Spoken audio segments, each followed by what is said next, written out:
Good morning, everyone, and welcome to this morning's webinar. I'm very happy to be able to welcome everyone on behalf of the Baha'i Publishing Trust in collaboration with the Wilmette Institute for this morning's session, and really quite excited about our speakers this morning. We've got two, I think, of the leading lights, really, when it comes to writing about Baha'i history right now. And they're going to be sharing some insights, hopefully, about their process in terms of their research and their writing, and talking a little bit about the books that they've published, perhaps.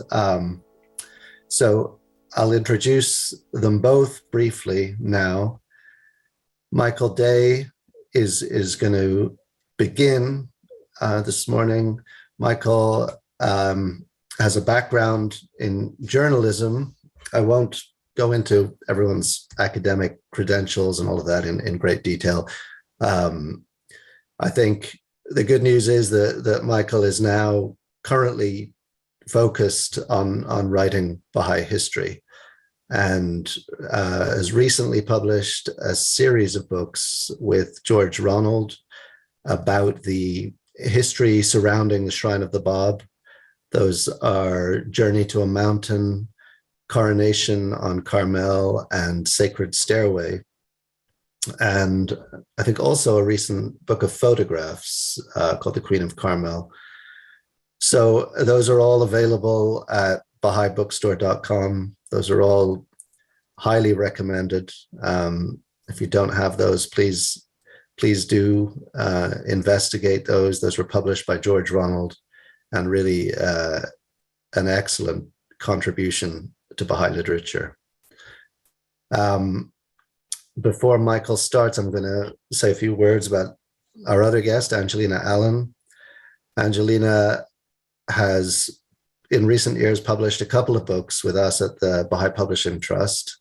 She did the biography of John Bosch, which is called John David Bosch, in the vanguard of Heroes, Martyrs, and Saints. I may have got that in the wrong order, but it's a wonderful biography of both John and Louise Bosch, and the early American Baha'i community and their interactions with Abdu'l-Baha. And then more recently, Angie published with us last year in commemoration of the centenary of Abdu'l-Baha's passing, a book called When the Moon Set Over Haifa, which details the events of the night that Abdu'l-Baha passed away, and gives the reader a window into those events through the accounts of the Western believers who were in Haifa at the time. So both of these authors are people who really, I think, are leading the way in terms of the depth of their research and the craft of their writing. I won't ramble on any further. I will say that Michael is embarking on a new series of books about the Shrine of Baha'u'llah, which the Publishing Trust is very excited to be collaborating with him on. And so I will hand it over to Michael now, and I'll ask you to join me in welcoming him. Remain muted, but please welcome Michael Day. Actually, before we do that, sorry, Michael, I should just have make a few kind of admin announcements. There's the chat window and there's the Q&A. So please, if you have questions for the authors, use the Q&A tab, because they may not be seen if you put them in the chat. So Michael's going to speak, and then we're going to kind of transition over to Angie. And then when Angie finishes, we will have a Q&A period, and you can ask questions of both authors during that time. So I'll hand it over to Michael now. Good morning from the Gold Coast in Australia. It's early morning here on a Monday. And it's a great pleasure to be able to talk about the the work of writing history. Today I'm going to talk to you about my experiences writing Baha'i history, with the hope that it will help and inspire anybody else who wants to do the same thing. So all of us who are writing Baha'i history at the moment, we're surely among the most fortunate of all historians at any time in the life of humanity, because we are essentially describing the revelation of the latest manifestation of God and the effect of that revelation on humanity. So our work describes the past, informs the present, and to a certain extent predicts the glorious future, a united global society founded on justice and love. We're fortunate in that, unlike in past ages, we've got reliable witnesses to events that we write about, and we have the amazing assistance of archivists and the technology of that the Guardian had predicted, the worldwide system of instant communication, the internet, which is also, of course, a massive library on demand. So this good fortune, or should I say blessing, really struck me when I was writing up a chapter in my recent manuscript that covers the last 2 decades of the life of Baha'u'llah, including his ascension and funeral. This particular chapter describes how Baha'u'llah revealed scripture, and just testing out that chapter, I read it to a group of senior Baha'is recently, and the information left one of them in tears and the others rather stunned. And I know it wasn't my writing that book reaction. My brief words really merely introduced the reports of eyewitnesses. Rather, the effect came from the sheer wonderment of eyewitness descriptions of what happened when Baha'u'llah was exercising his role as manifestation of God and revealing scripture. And it occurred to me that this is the only time in history when we've got detailed and accurate information on what happens when a manifestation of God reveals this divine scripture. We've only got fragments, really, of how Jesus and the other prophets spoke and behaved as they conveyed their inspired words, and very little on how those who heard them reacted at the time. But in these days, we have the actual descriptions of witnesses whose accounts confirm each other. For example, the one known to history as the Angel of Carmel recalled this, and I'll quote, "The spiritual transformation experienced by those who have attained the presence of Baha'u'llah is so far above limited experience that it cannot be described." But fortunately, he goes on to describe it. "It is that paradise which is said never to have been seen by mortal eyes, nor experienced by earthly senses. The experience is like a tempestuous ocean, each wave of which brings forth pearls of beauty. Yet the waters of this ocean are so blissful that one does not even want to swim, but only wishes to be drowned in its ecstasy. This unbelievable joy often comes and passes like lightning. Once I requested to be in Baha'u'llah's room when he was revealing tablets. This request met with his approval. As I entered his room, I heard streams of words sweeping along in a torrential flow from his lips. It seemed that the atmosphere, the floor, the walls, and every atom in the room was filled with perfume." This is an astounding description, and there are others of equal caliber, and it's open and available to historians to find and write about this kind of material, much of which hasn't been assembled or written about in detail before.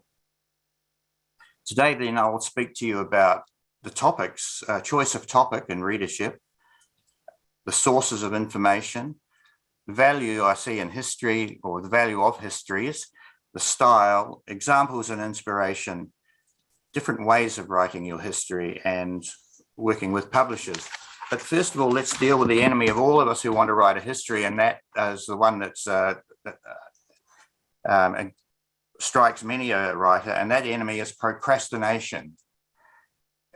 And a personal example was only after I completed my trilogy telling the story of the Shrine of the Bab did I find among my papers a page indicating that I had actually been considering writing that history, even extent of writing chapter titles, and I'd forgotten about all this, 7 years before 2011, when I actually started in earnest. So the lesson I took from it is start now, don't procrastinate.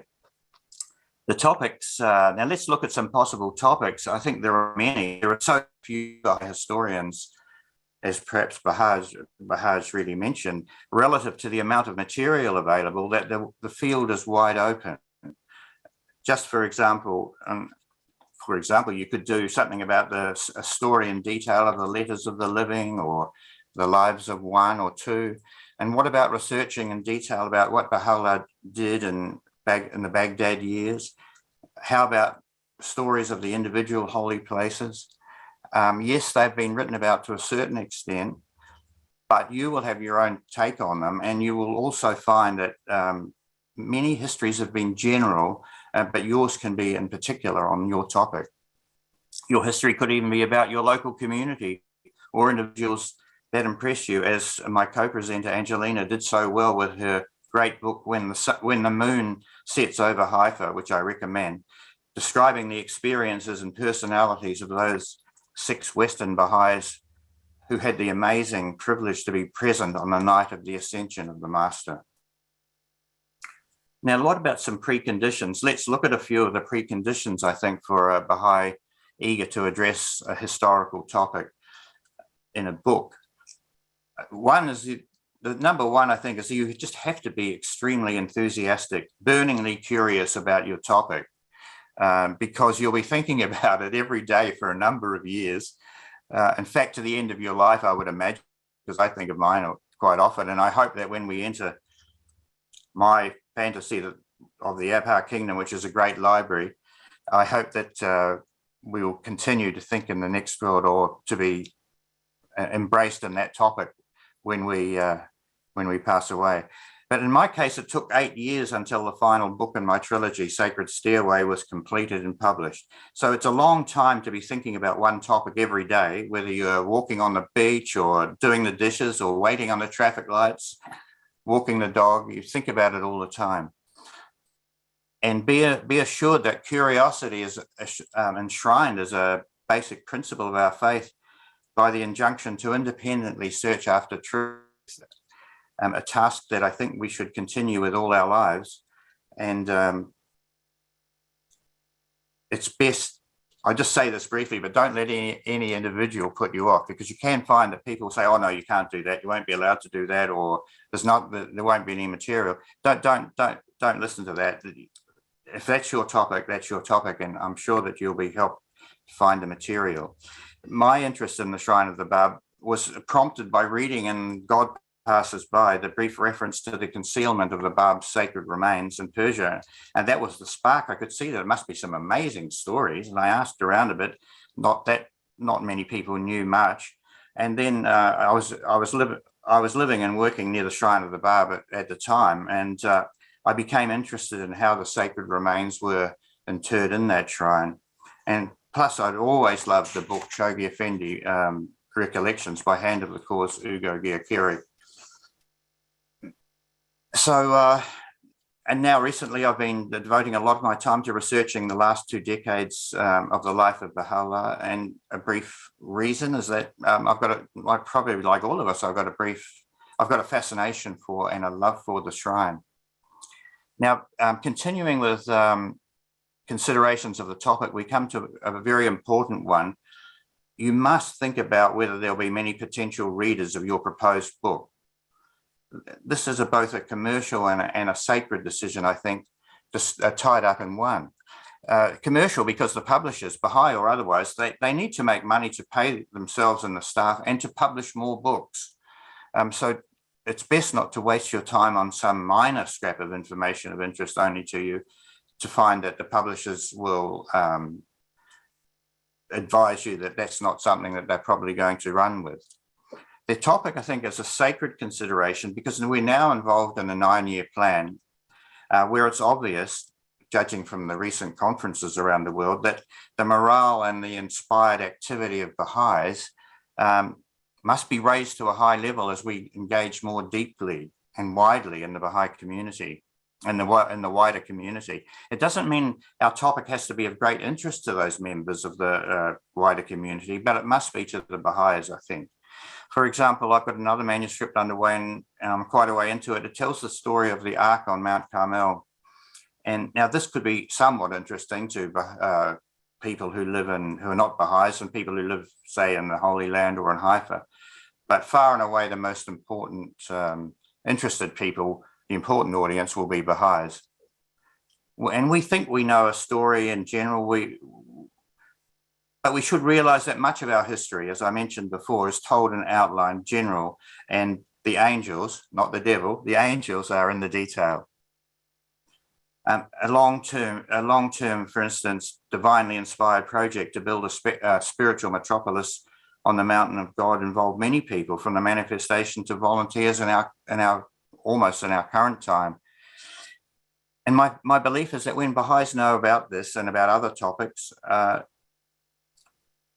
other historical topics, they will go with heightened enthusiasm out into the world, engaging in the wider community activities and making many friends from outside the community.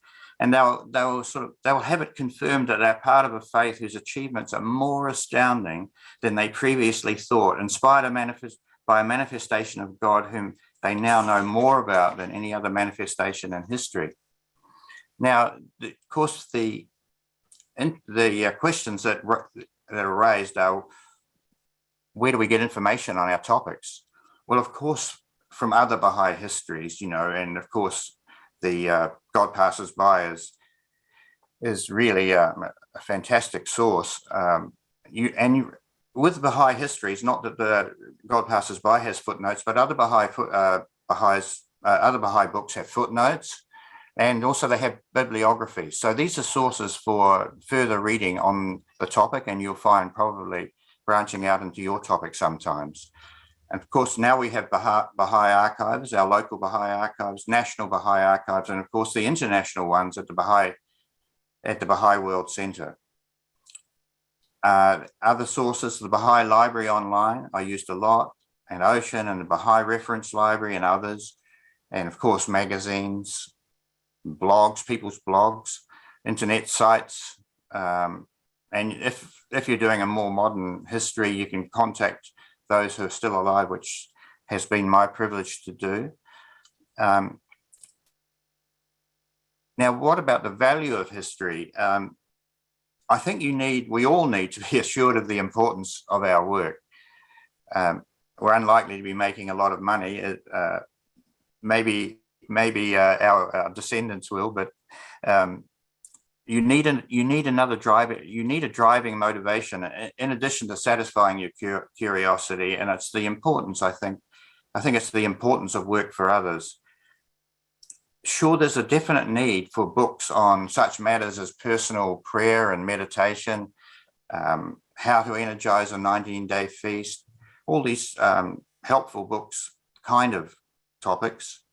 But history, for me anyway, takes a special place to the extent that our exemplar, Abdu'l-Baha, wrote 2 books that are essentially history, A Traveler's Narrative and Memorials of the Faithful, one of my favorite books.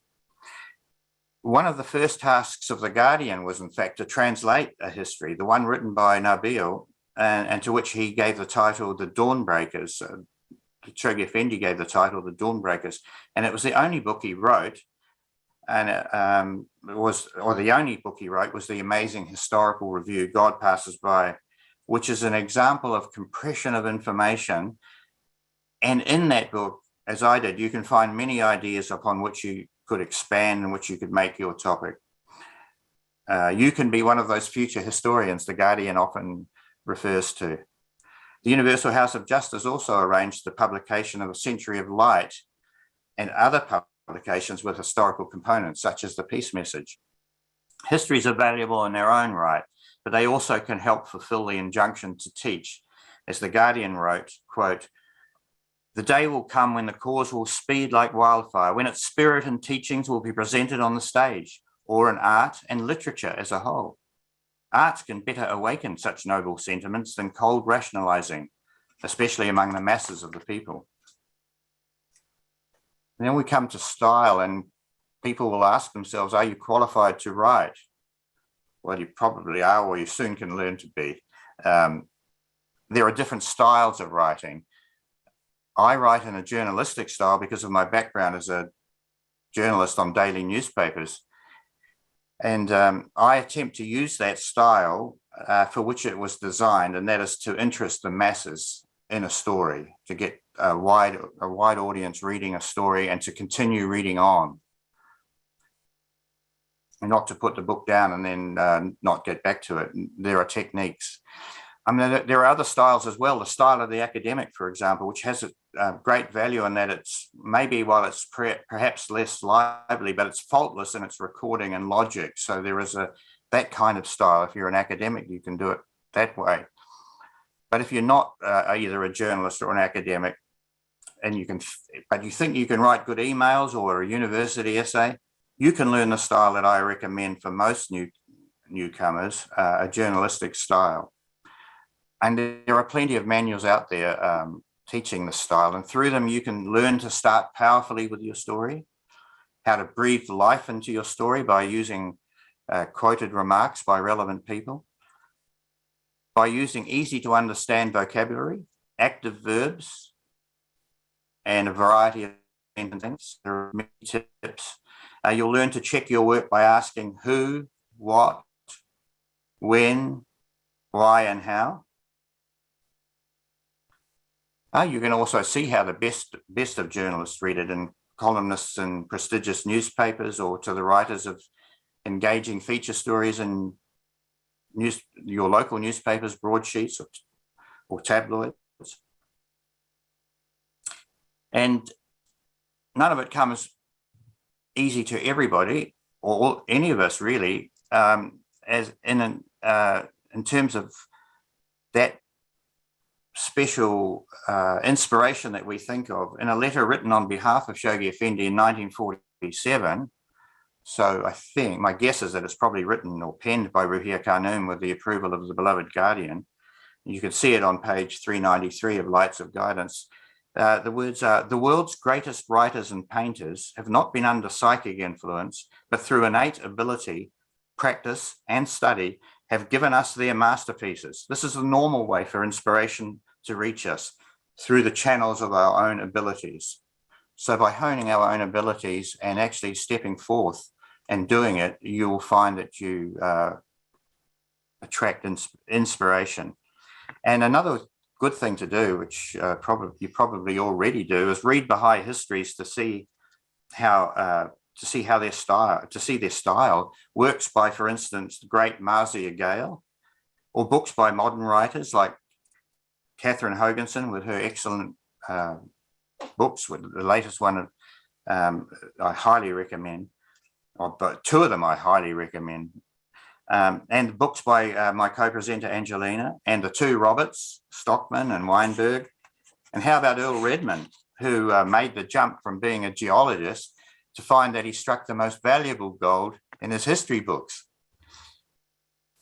In addition to the work of finding your style, I suggest you read, or rather listen to, poetry, good poetry.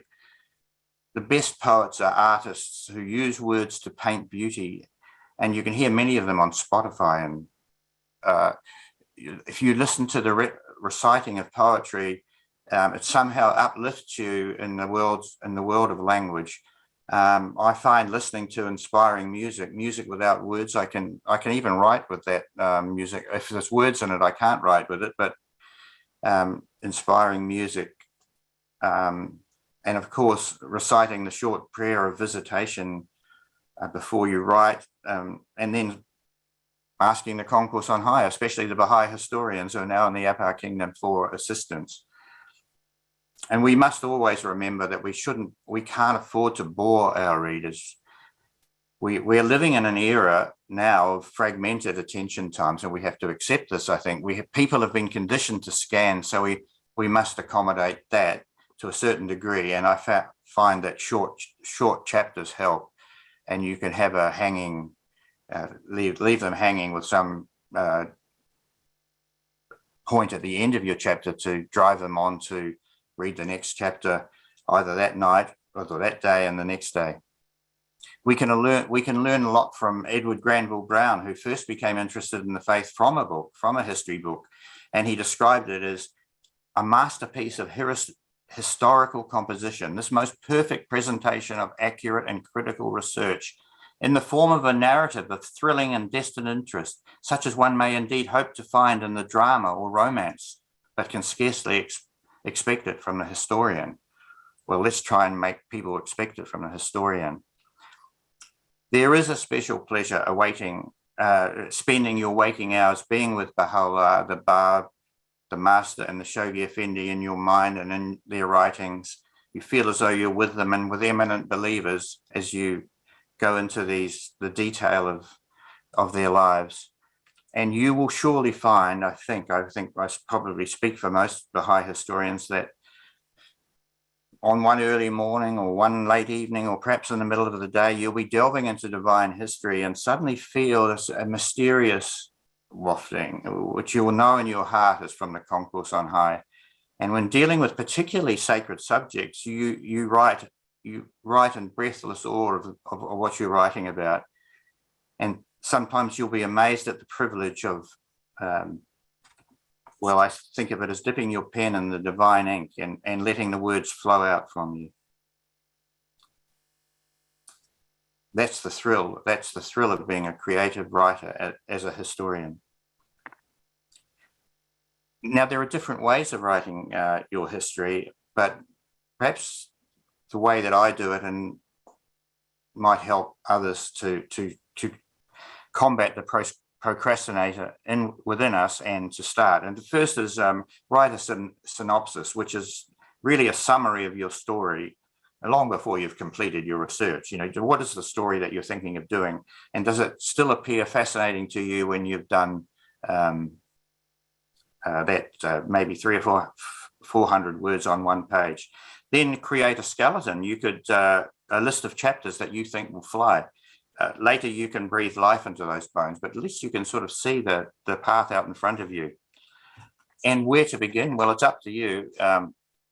With the Shrine of the Bab, with the books on the Shrine of the Bab, I wrote it in chronological order. In fact, I wrote it all at once. And on the advice of the publisher, we divided it up later on, which involved, new starts and new attention to it. With my book on the last 2 decades of the life of Baha'u'llah, with my manuscript on that, I started actually in the middle, quite a long way in, with a chapter on Edward Granville Brown. I was fascinated by how he was drawn into the presence of Baha'u'llah, and I found a lot of information that I found very useful, very interesting, and information that I'd never known before. But then I jumped forward to write about the Ascension and the funeral, and then I jumped right back to 1873 and wrote those chapters. The chapters were out of order, but my intention was to make each one a fascinating work in itself, and then using techniques, slot them in to make them a narrative, a chronological story. In fact, the current manuscript I'm working on, I'm writing it backwards in time, not in words, ensuring that I get the information that's available from living witnesses to the art projects of the 1990s. So, it's good to get the words of the people who are actually involved in the historical matters if you can. And then reversing back down the decades via the story of the seat of the House of Justice, the International Archives and Monument Gardens, right back to Baha'u'llah. So you can write your chapters individually if you know how to make sure that you start each new chapter with interest and finish with the compelling hanging end that makes people decide that they want to get back to your book. Right, now I promised that I would talk about publishers, and I recommend that you contact our dear Baha'i publishing offices, such as the United States Baha'i Publishing Trust and, of course, George Ronald Publishers. And you could write to them and tell them what you're intending to do. You could even send your synopsis, which is only a page. But they will send you back information about their requirements, and you'll know whether you're on the wrong track, on a kind of a topic that's of interest to them. And then once they've accepted your manuscript, you can be reassured that they have excellent editors who will assist you once your manuscript is really ready to come towards the process of publication. There are also publishers in India, I believe, and elsewhere. And I self-published 2 photo books, one on the Shrine of the Bab and one on the Ascension of the Master via the Ingram Spark self-publishing system. But you will need a graphic artist, and you'll take on the difficult task of promoting your book. So you may want to start, I would recommend you start by contacting the Baha'i publishers. So in conclusion, I've addressed the topics of choice of topic, your topic, the sources of information, the readership, your style of writing. These are all things to consider. To be reassured of the value of histories, examples and inspiration, examples of writers, inspiration, the different ways of writing your story, and dealing with publishers. So I hope that it's been helpful, and may some of you become those future historians I mentioned before that the beloved Guardian mentioned from time to time. And may you be inspired by these words. Abdu'l-Baha wrote to Professor Brown of Cambridge University, and I quote, translated into English: "You should so endeavour that in future centuries, your history may become the undisputed authority, may be considered sacred history and accepted by both the communities of the kingdom and by the just amongst the peoples of the world, because the greatness of this cause is not as evident as it should be, due to repressive measures repeatedly taken by the government of Persia and the severity of assaults, but before long will its truth, like unto the luminous sun, be seen and discerned." Thank you. Thank you so much, Michael. We'll transition over to Angelina now. Well, gosh, that's just it. It's really wonderful to be together in this effort that we are in. Michael and I were talking earlier about how when we're thinking about our topic, we really live with it and it stays with us at all hours of the day. And I really appreciate that concept of it being with you all the time. And I think it even stays with you after your work is completed and you think of other ways that you can improve the work you finished. And so maybe that's the torment. But I have a screen to share, and I'll be actually muting video so that the full screen is visible and not interfering with any other video on the screen. So I think, let's see, I've got Boyd is there and going to be muting my video. So really officially greetings to friends and writers near and far, joining us in exploring this path of service. This webinar series is a collaboration between the Baha'i Publishing Trust, whose general manager is Nat Yogachandra, and the Wilmette Institute, which offers programs for social change under the direction of writer and historian Robert Stockman. As we approach developing, researching, and writing historical narratives, it might be useful for us to understand that the United States Baha'i Publishing Trust functions under the aegis of the National Spiritual Assembly of the Baha'is of the United States and receives its charter, as well as general and specific guidance from the Universal House of Justice. The Publishing Trust is a spiritual enterprise that diffuses the Word of God in accord with guidance provided by its governing institutions. So when we think about developing, researching, and writing historical narratives, it is vital that our work be illumined by the guidance from the Universal House of Justice.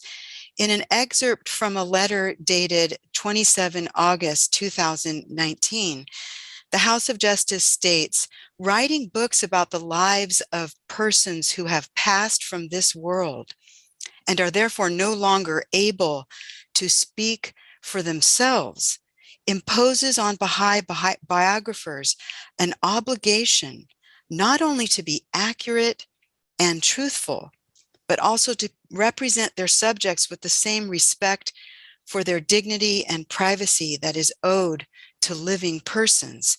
It is important to note that manuscripts about the Baha'i Faith are submitted for review, which is a process aimed at ensuring that the manuscript is accurate and presents the Baha'i Faith with dignity. Further, in that same guidance from the Universal House of Justice, it says, the availability to researchers of primary sources held in archives, including private correspondence, requires biographers to exercise an acute sense of judgment and sensitivity. The fact that an individual may have deposited intensely private correspondence in an archives rather than destroying it cannot be taken as tacit consent to disclose all that information to the general public.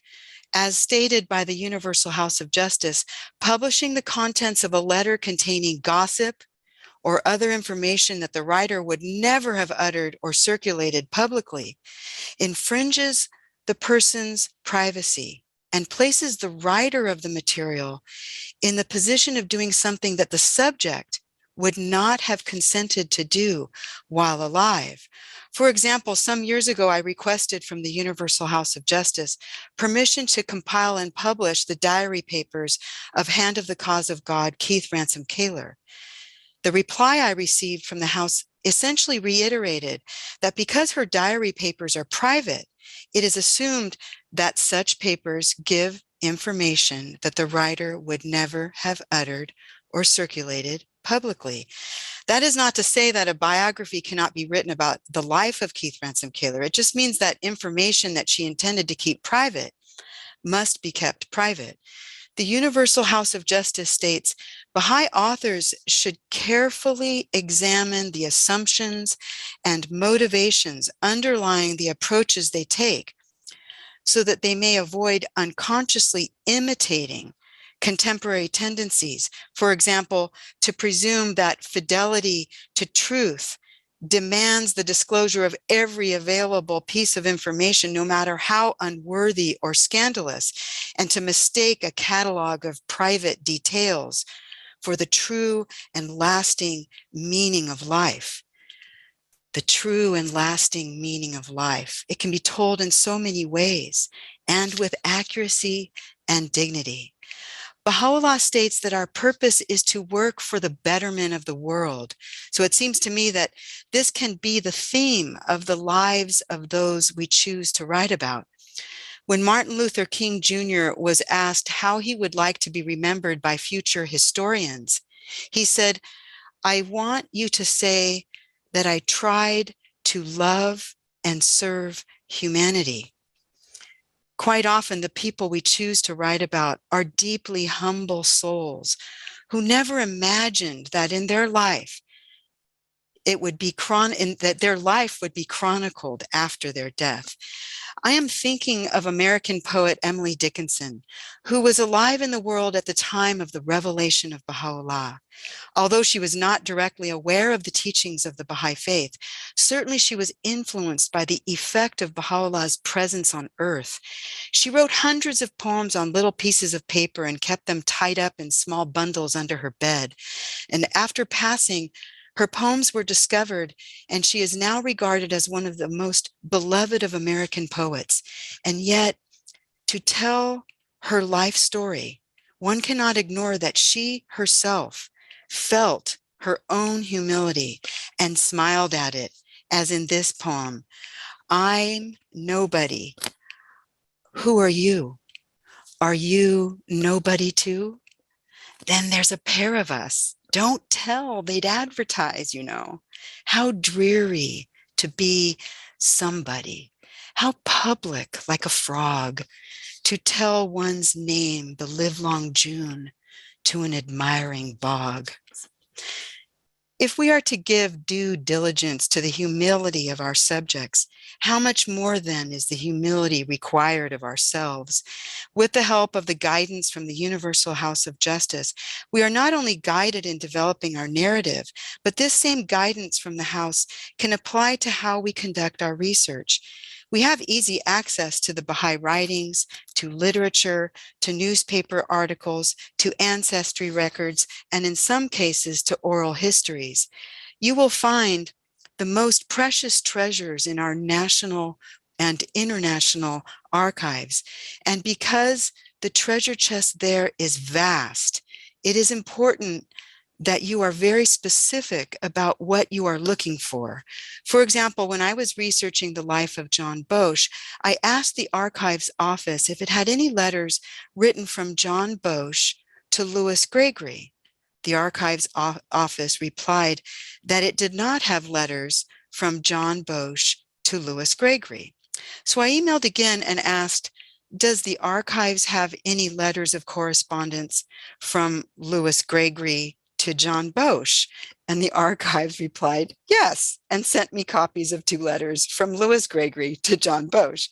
Then I got to thinking about Louis Gregory, and I remembered reading in the Star of the West that he had a Baha'i teaching partner named Roy Williams. Together, they formed a teaching team and traveled throughout the southern states to teach the cause of Baha'u'llah. So I asked the Archives if it had any letters of correspondence between John Bosch and Roy Williams, and the Archives Office replied, yes.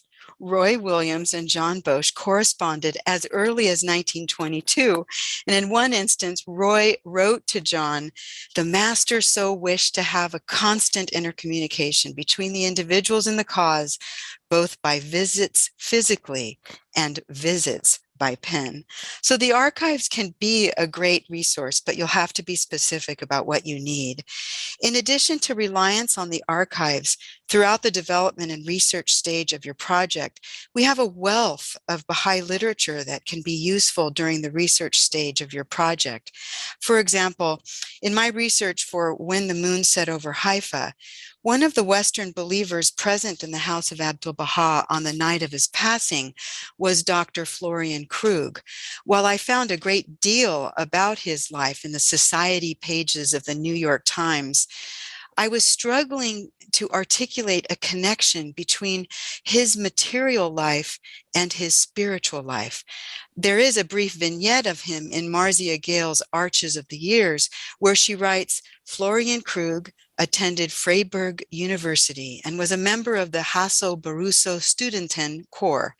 This means his face bore scars. He had fought 47 duels. He was especially proud of a deep scar running almost the length of his jawbone on his left cheek. Well, indeed, this prominent scar is visible in every photograph I found of him.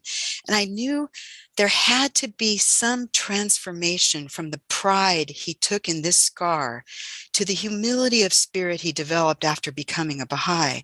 So I looked up information about the Hasso-Baruso Studenten and learned that it is a student academy that uses Mensur fighting as a mental training exercise.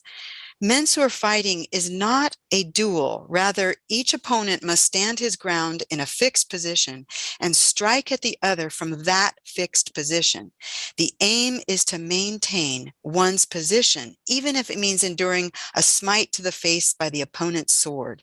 The wound will become a scar and thereby become a permanent mark of being able to stand one's ground against any opposing view. Florian Krug was a master of this mental exercise. The scar on his face bore testament to his ability to oppose anyone whose ideas did not agree with his own, and he held firm until he met the great master, whose love completely disarmed Florian Krug and transformed Dr. Krug's pride to true humility. So when it comes to actually putting pen to paper, it is a process interlinked with the development and research stages of your subject. And while it is important to explore elements of style, to my knowledge, the Universal House of Justice does not recommend any particular style. Rather, its guidance directs us to be accurate, truthful, dignified, and respectful, all of which can be achieved through a variety of styles. After all, when writing about others, we are essentially writing about the common struggle we all share, which is to gain the victory over our own selves. Baha'u'llah writes, "Arise, O people, and by the power of God's might, resolve to gain the victory over your own selves, that haply the whole earth may be freed and sanctified from its servitude to the gods of its idle fancies." We know that the perfect example of this call to gain victory over self is Abdu'l-Baha, who is like the moon, which has no inherent light of its own and gets all of its light by reflecting the light of the sun. Abdu'l-Baha's life, therefore, is a perfect reflection of the light of the revelation of Baha'u'llah. And we too are like the moon, striving to reflect the teachings. But for us, it is though we are in a perpetual lunar eclipse, where the light of the sun is blocked by the earthly distractions of daily life. And yet we know that when the earth comes between the sun and the moon during a lunar eclipse, the light of the sun still emanates beyond the earth. If we were to stand in the shadow of the earth and look toward the shaded side of the moon, we would see that the moon is not in complete shadow. In fact, what is called a blood moon should actually be called a sunrise moon, because the glow on the moon is as though it is reflecting 360 degrees of sunrises emanating from the sun's rays reflected around the earth toward the moon. This analogy can help us to remember that we all reflect the rays of the light of the sun, no matter how much our spiritual reality is shaded by earthly shadows. As we approach the writing of a biography, therefore, we are ever mindful of the guidance given to us in the writings of our faith that can help us to correlate the finite aspect of human existence with the infinite progress of the human soul. In a talk in Paris, Abdu'l-Baha explained that absolute repose does not exist in nature. All material things progress to a certain point, then begin to decline. A bird soars to a certain height, and having reached the highest possible point in its flight, begins its descent to earth. Then Abdu'l-Baha says, "Now let us consider the soul. With the human soul, there is no decline. Divine perfection is infinite. Therefore, the progress of the soul is infinite." So when writing about a person, we are thinking about the infinite progress of that person's soul within the context of that person's finite life in this world. This pattern of rise and fall is illustrated in many of the patterns we see in art. For instance, in Hokusai's Great Wave off Kanagawa, created, by the way, in 1831 during the lifetime of Baha'u'llah, we see this theme of rise and fall in every movement of the painting. This pattern is integral from the largest movements in the narrative to the smallest movements. These shapes of ascent and descent and the repetition of these forms gives the story dynamic motion. And when we examine the narrative as a whole, we are drawn into the action, and we cannot ignore how these forces act upon the protagonists of this scene, the courageous boatmen, who surely must conquer themselves as they face the forces of nature. Writing an historical narrative can be a lot like writing a story or a play.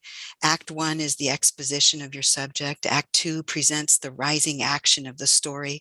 Act 3 is the climax. Act 4 is the outcome of that climax.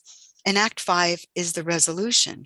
If we are to be faithful to presenting a person's life with the dignity it deserves, this pattern of exposition, rising action, climax, falling action, and resolution should show how the resolution transitions your subject to a higher spiritual state in his or her life.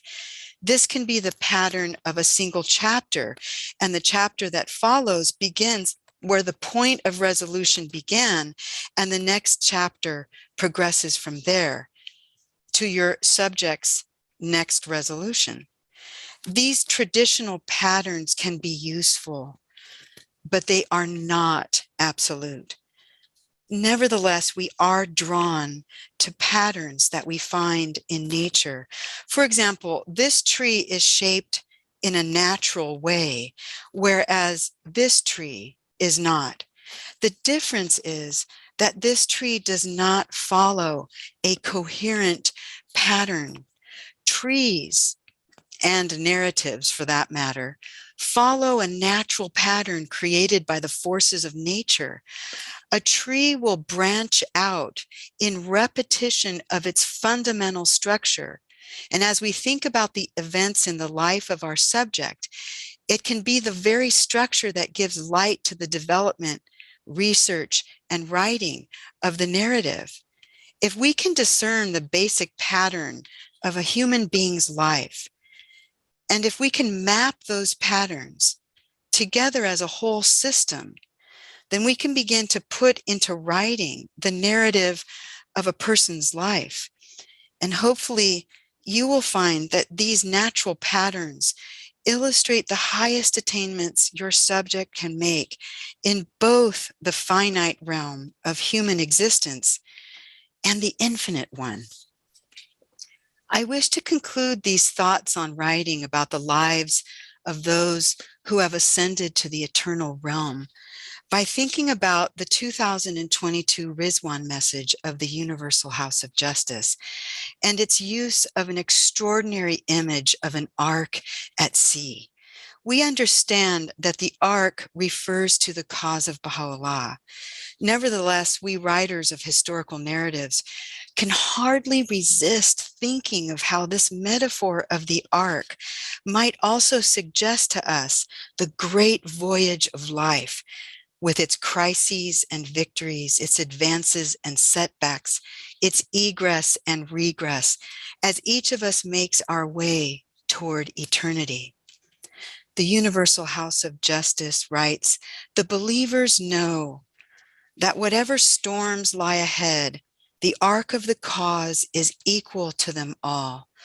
Successive stages of its voyage have seen it weather the elements and ride the waves. Now it is bound for a new horizon.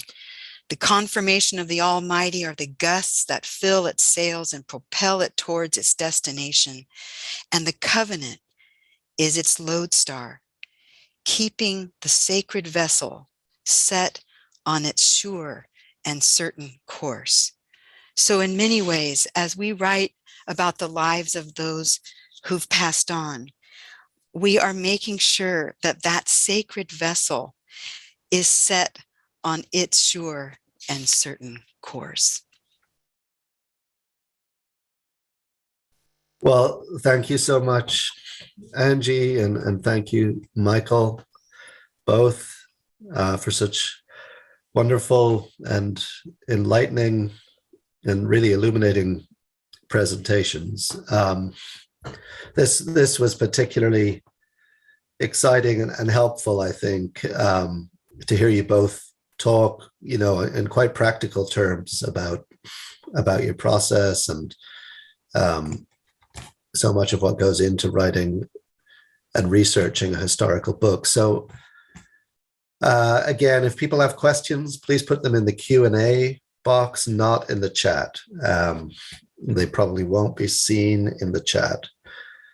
So a few things have come in.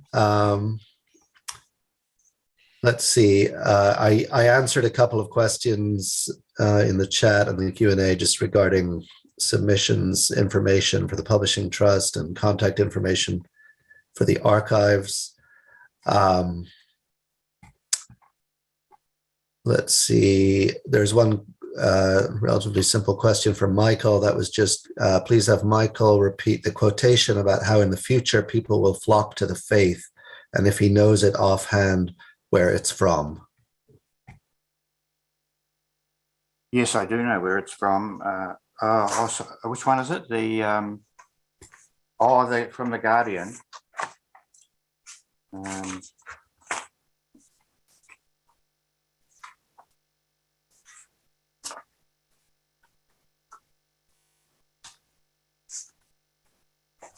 No, I don't have the attribution here, but it's quite easily found by just Googling some of the words.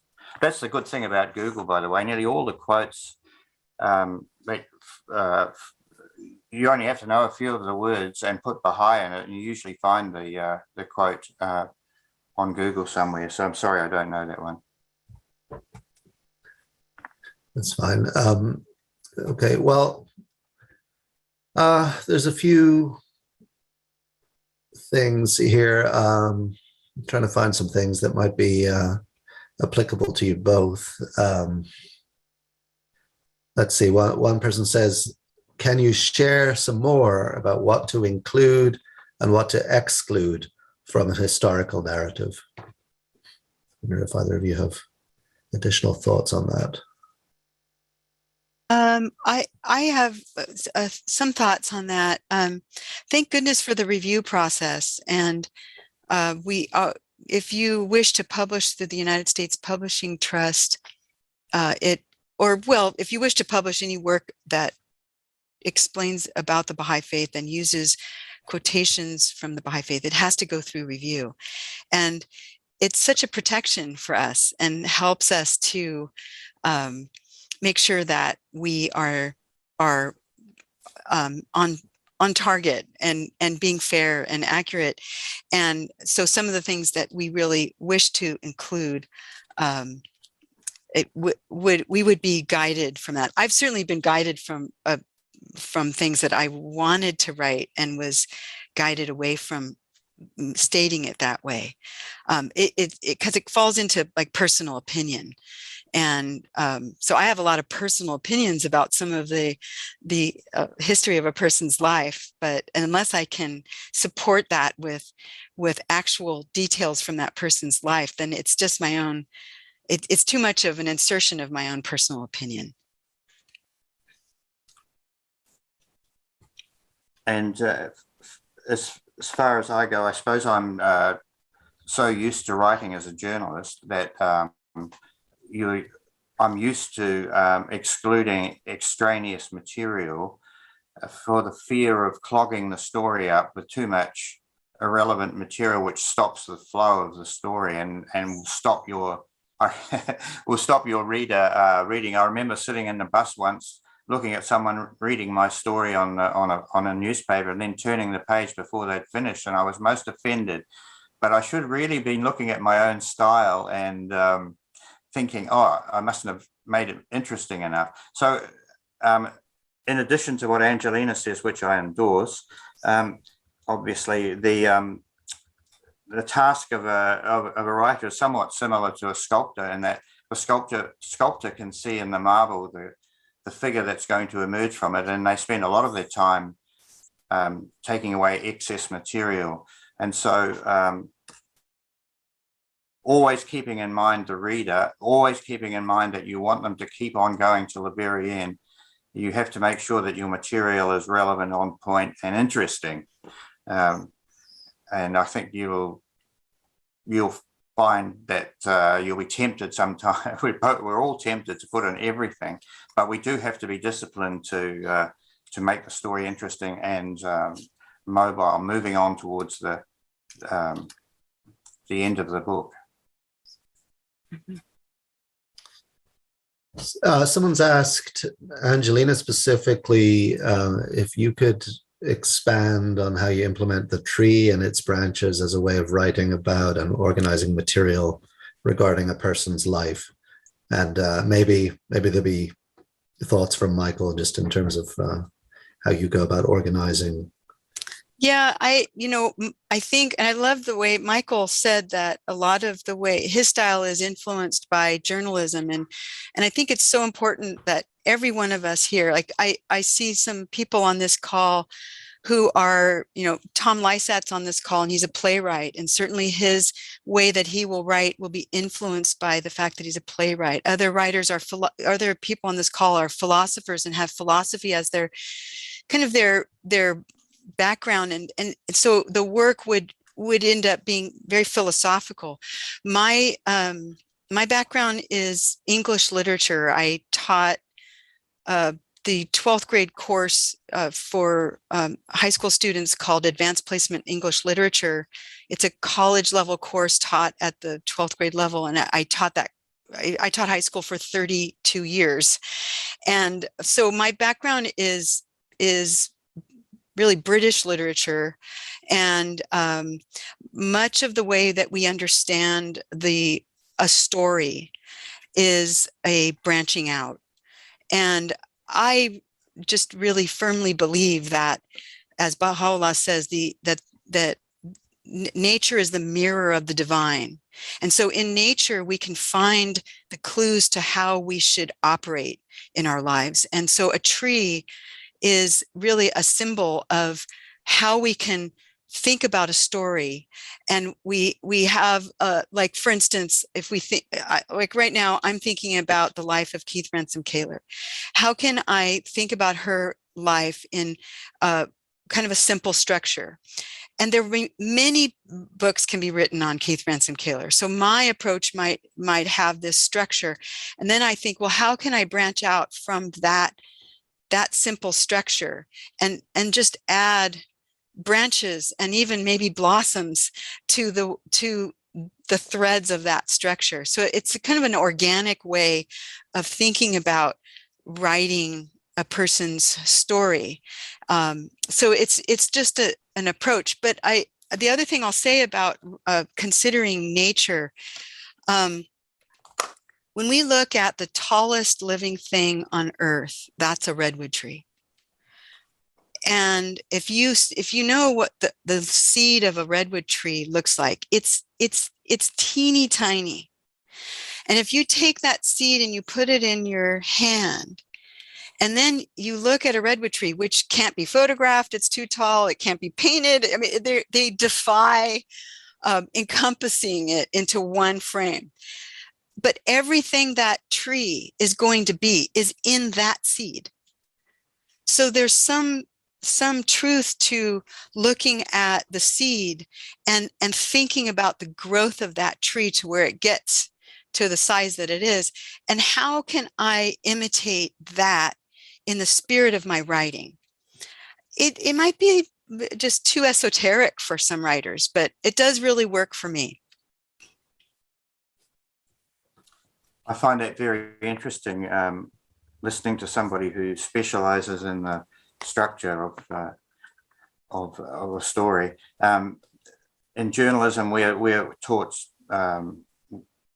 several styles. One is direct news, one is feature stories, where, for instance, in a feature story, you have the diamond structure where you have an interesting anecdote leading into the meat of the story and then concluding. In a news story, you start off with the most important and you finish off with the least important. And it's the opposite to a university essay where you're building up to a climax. So there are different styles. And I was just thinking of the climax of my story of Journey to a Mountain, the story of the transfer of the sacred remains of the Bab and the building of the shrine and the interment of his sacred remains. The climax really comes on page 29, I think, for me, but it might not be for others. And that's when the way of carrying the sacred remains was discussed with the guidance of Abdul Baha. But with the story about, with the book about Baha'u'llah, with the Shrine of Baha'u'llah, the climax comes at the end because everything is leading up to his interment in the sacred shrine of Baha'u'llah. That's a very sacred process. Prior to that, the stories about individuals, the appointments of the hands of the cause, the role of how Edward Granville Brown was drawn in and what he saw and did, how the Kitab-i Aqdas was revealed, or what the implications were to pilgrimage, and other topics like that. As I mentioned before, I tried to make each one of them valuable in themselves, but with that ongoing inner, not but energy that's leading towards the great moment of the ascension of the manifestation and the establishment of the shrine. With the Ark story, I'm not sure what the climax is going to be then, because as I mentioned, I'm writing it backwards, but I'll have to review that and look at all the material once laid out and see where the climaxes arise. But it is very interesting. I found that what Angelina said informative, and I have looked at some of those, but in general detail, some of the structures that experts on the structure of books and stories have advised. So that's all very useful for you. There's a question here that might be valuable for both of you to discuss. They say, when you're writing a narrative, how much leeway does an author have for creative license to create a scene for the audience? In other words, where are the lines between nonfiction, creative nonfiction, and fiction? I love that idea. I say go for it, and then see how it turns out. And with the review office, we can. I mean, I just wouldn't. I hope no one. Sorry, but let me just go even bigger. All of us who are together on this call, we are really on a path of service, and this is how we see our ability to serve the cause. And that means we're sincere, and that desire to wish to serve this way should be pursued with all our hearts. In Joy DeGrew's presentation last night, she talked really about the importance of beginning to tell the stories of Baha'is of African descent, and so that those stories shape our understanding of our faith as American believers. And she's opening the floodgates, and it's wonderful.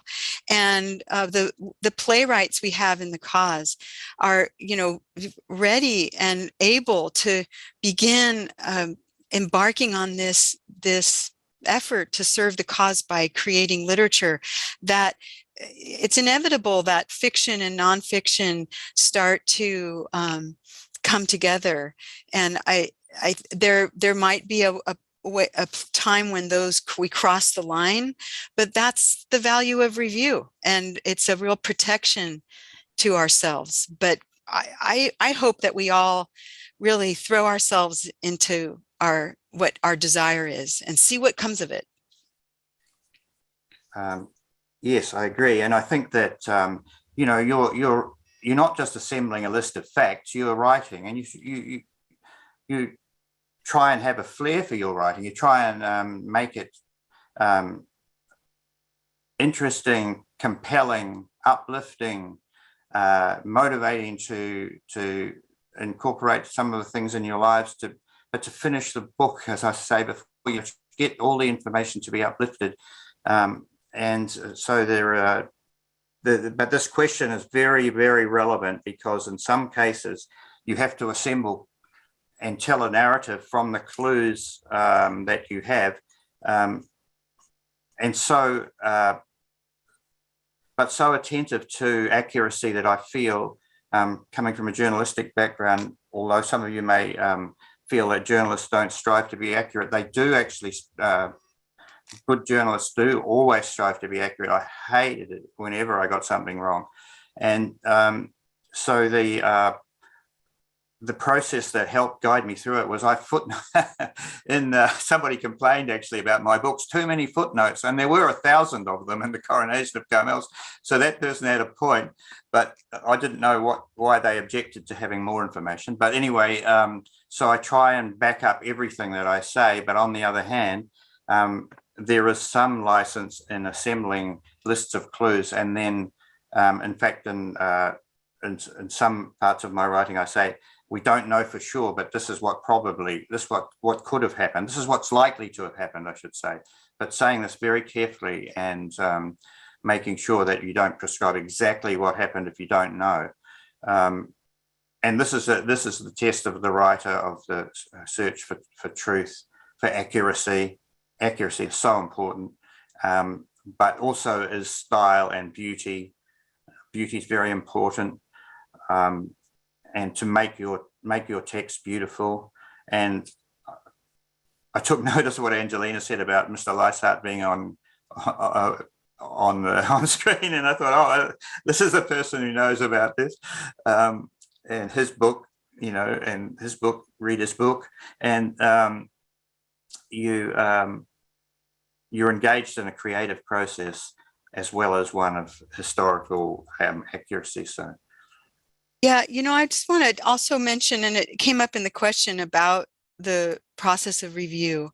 And it is, I just wanted to share that the review office of the at least for the United States, and of course, George Ronald has its review process, but for publishing in the United States, you would go through the United States Review Office. And they are wonderful.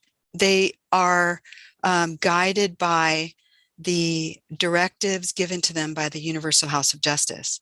And they can't go out of that, but there is such a love for those individuals who write for the Baha'i Faith and wish to put forward a narrative from their voice. And I've never felt that there is any kind of,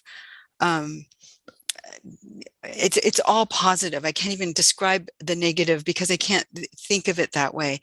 And if the review office doesn't feel that its staff has the ability to review the work, they find someone who is an affiliate of the office to review the work, so that they consider all of the important cultural points of view, the stylistic points of view. So I really want to reiterate that, to my knowledge, the Universal House of Justice does not recommend any particular style, because stories can be told with dignity, respect, truth, and accuracy in many styles. And so that, I hope, is encouraging. If I can just say a couple more words about this subject, and this is just now my personal view. I could be completely wrong about this, but Coralie Franklin Cook, Sadie Oglesby, those are two women in the history of the Baha'i Faith whose lives, gosh, I would love to write about. But I don't feel that I have an understanding of the struggles that Coralie Franklin Cook had to face as a Baha'i of African descent. Nor do I feel that I can really place myself in the mind of Sadie Oglesby as a Baha'i of African descent in the United States. This is a story, in my view, and I know some people might disagree, but this is just my view, that this is a story that is better told by a Baha'i in the United States of African descent. So I think that it's just really great that we're all together in this, and that we're helping each other and encouraging each other, because the more diversity that we bring into the group of writers, both racially and academically, the richer will be the literature that we can produce here in the United States. Yes, and sometimes I've felt that I should put at the front of my books, this is not an authoritative history. It's not from the Universal House of Justice or from the central figures, but I thought that might undermine the book if I did that. But obviously we are going to occasionally, well, I remember once when somebody was teaching us about consultation, they said, think of the truth as like a ball, a coloured ball, and we're looking at it from different perspectives. And somebody on the other side of the ball will say that the ball looks to them blue, but from our side it looks red. So consultation involves the joining together of everybody's view, looking at it from different perspectives. And I think that, historians, you try and look at it from what really happened. You are really looking at it to a certain extent from your own perspective, and we will make mistakes. And I think also a special word about writing about the central figures. Shoghi Effendi fascinates me, and I was so interested the other day to learn that he was left-handed, except for his writing, where he used his right hand, because he'd been trained at it. He'd been trained in that at school, forced into using his right hand. So those sort of things interest me. They're minor things, but it's a fascinating aspect of his life. There are so many fascinating aspects of his life, but when it comes to the manifestation, Baha'u'llah, Marcia Gale said that the more she wrote about it, the more elusive the understanding came. And that's when you realize this is the manifestation of it. You cannot, in your own writing, contain this figure. You can, he's so magnificent that from so many areas that you can't, in the end. And Abdul Baha, of course, and the Bab are the same, but Baha'u'llah, which I've been looking at, reading about. So you can't be omniscient. But as Angelina was saying, using those beautiful quotes before about dignity and respectful, you have to breathe respect when you're writing about the manifestation and the central figures. And but you're not necessarily going to capture every aspect of them. We're not going to be able to capture every aspect of them, but you can capture some aspects that hopefully will tell the story, will inspire and illuminate and encourage people to read for themselves. I can't resist. I hope it's okay if I do this. I can't resist seeing Jesse Villa Gomez on this call. And I grew up in Latin America. I grew up in Argentina, and I just want to do a shout out to Latino writers and the need for that. And hopefully, so many things will branch out from this webinar. So many possibilities and opportunities.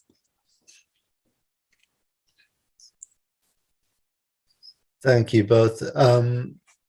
I've seen several questions that are kind of practical things about publishing and review and submitting things for publication.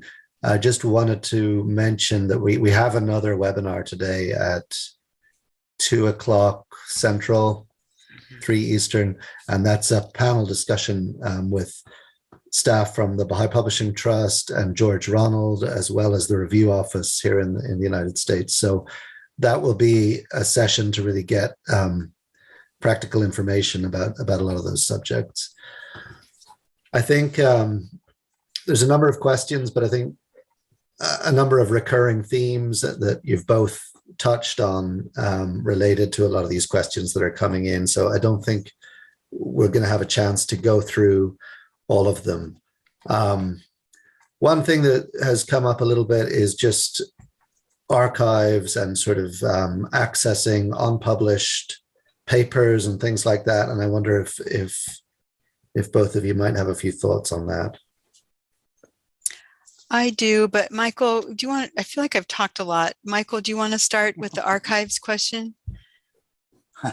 You're the expert more than me. I did, for the Shrine of the Bab, I did go to the US archives and was so impressed with the service that Roger and Lewis and others gave me. And you do have this wonderful feeling of I couldn't believe looking at the actual handwriting of some long passed on famous Baha'i or whatever.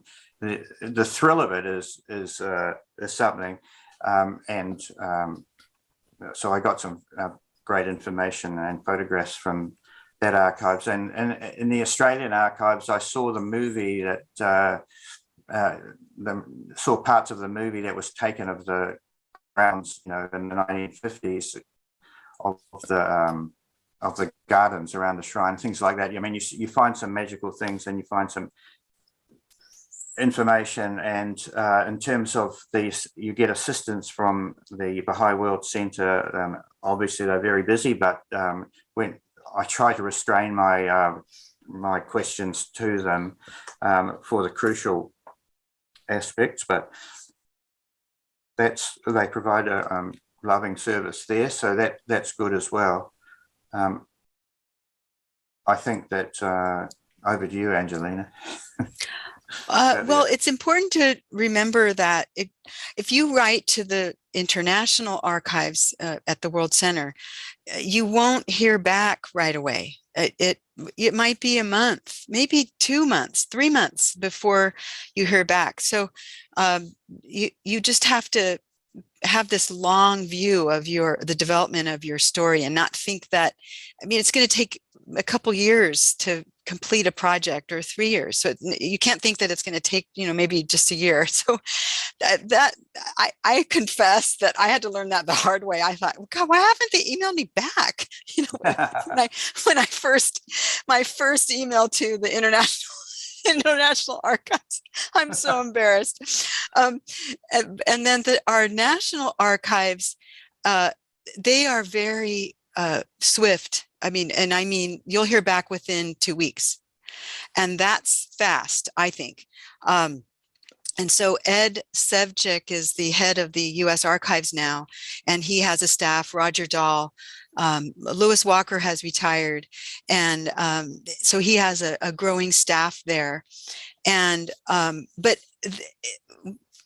I'll tell a story about the wonderful thing about the archives. So Gwendolyn Eder Lewis, who wrote Lights of the Spirit, has a chapter in there about where she has published Coralie Franklin Cook's letter written in 1914 to Abdul Baha. I'm pretty sure it was 1914.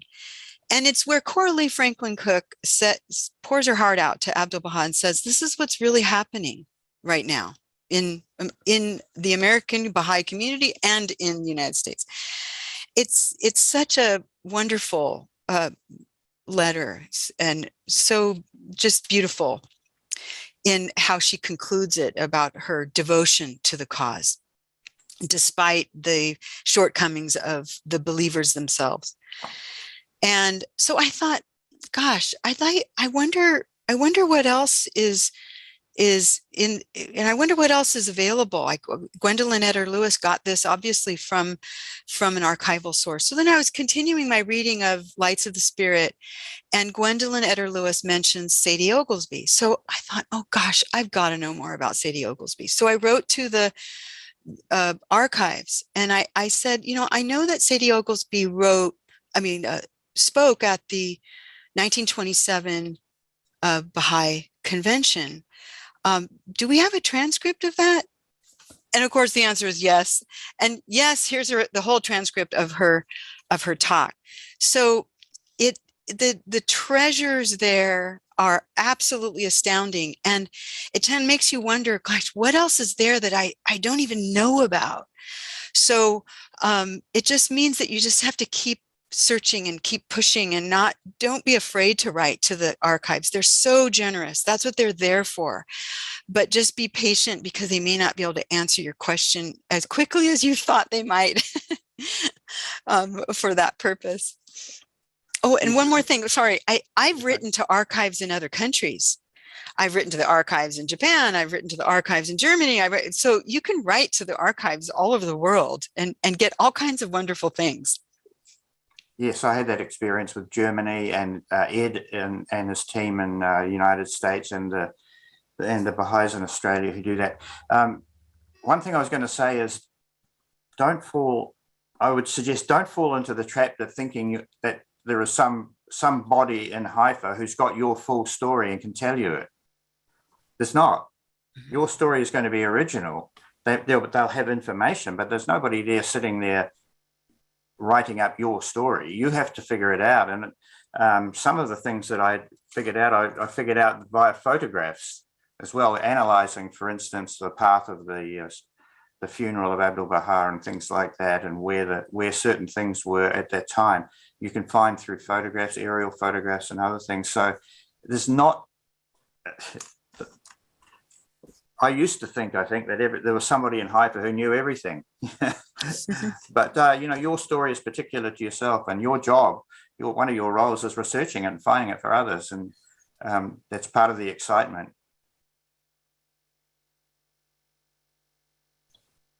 Well, thank you both so much. I think we've covered a lot of the themes that have come up in these questions without necessarily addressing every specific question, but those of you with more practical questions about publishing and the process and editorial and review matters, do try and tune in for the seminar later this afternoon.